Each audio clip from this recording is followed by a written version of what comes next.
ازيكم عاملين ايه؟ والنهارده من محافظة الفيوم معانا باشا الفيوم المعلم ياسين. ازيك يا باشمهندس محمد، وسلامنا للمعلم ياسين ولكل الفيوم ان شاء الله. ده راجل من ضمن الزباين المحترمة اللي اتعاملت معانا. طبعا احنا النهارده ليه العميل هيطلع معانا في الفيديو يا جماعة؟ احنا كده هو ده مستوى الخدمة بتاعنا. انا مصر اعرف، وده تالت فيديو اتكلم فيه في الموضوع ده. بتزعق لنا ليه يا باشمهندس؟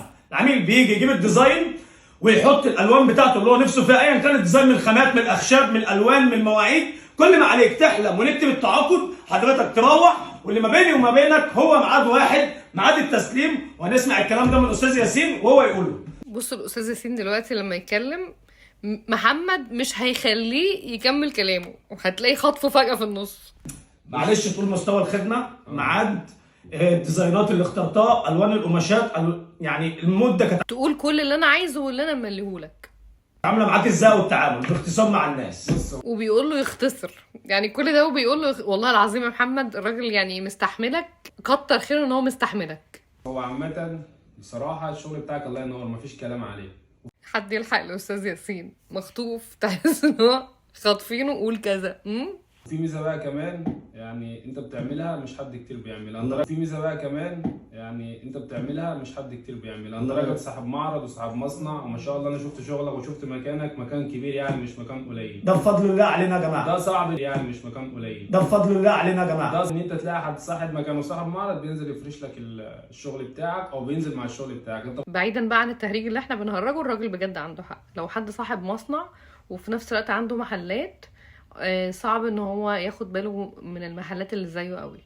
انت بتروح اي معرض، اي مكان، سواء في دمياط سواء في اي مكان، بيديك حاجتك ويقول لك مع نفسك. انما انت هنا الناس معاك حاجه ما بتعجبكش بيقول لك يا باشا سيبها، بس ما شاء الله مفيش حاجه مش هتعجبك، بس انت بتبقى مطمن. انا سبت الناس ونزلت وسبتهم شغالين. انما انت هنا الناس معاك حاجه ما بتعجبكش بيقول لك يا باشا سيبها، بس ما شاء الله مفيش حاجه مش هتعجبك، بس انت بتبقى مطمن. انا سبت الناس ونزلت وسبتهم شغالين. بصوا رياكشنات يا محمد. يا محمد سيب الراجل يتكلم.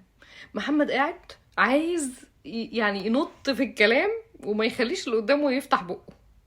مش ممكن. ما انت الفيديوهات كلها انت بتطلع فيها لوحدك عادي. بما يرضي الله اكن انا واقف. يبقى كل اللي عليك انت بقى يا عم. بما يرضي الله اكن انا واقف. يبقى كل اللي عليك انت بقى يا عم ياسين ايه؟ عم ياسين، واي عريس محترم بيفكر يتجوز، يعني بنحب الناس المتواضعه. لو انت تنك ما تجيش عشان مش هشتغل معاك، بحب الناس الكويسه، تيجي تنورني، حلمك يبقى حقيقه مع اخوك محمد يحيى. السلام عليكم. عايزين نفتكر مع بعض ان غرض الفيديو التهريج، وان انا بحترمه جدا، بحترم اي حد، وبحترم كل الناس، كل الناس على راسي، وانا بهزر بس يعني. واكيد طالما انا الفيديو نزل عندي على صفحتي، يبقى انا حبيت الفيديو، وان هو علق معايا، وان هو بسطني ضحكني، كان في حاجة حلوة. فانا مش بكون بهزر بغرض التريقة، ولا ان انا ارخم على حد خالص خالص خالص.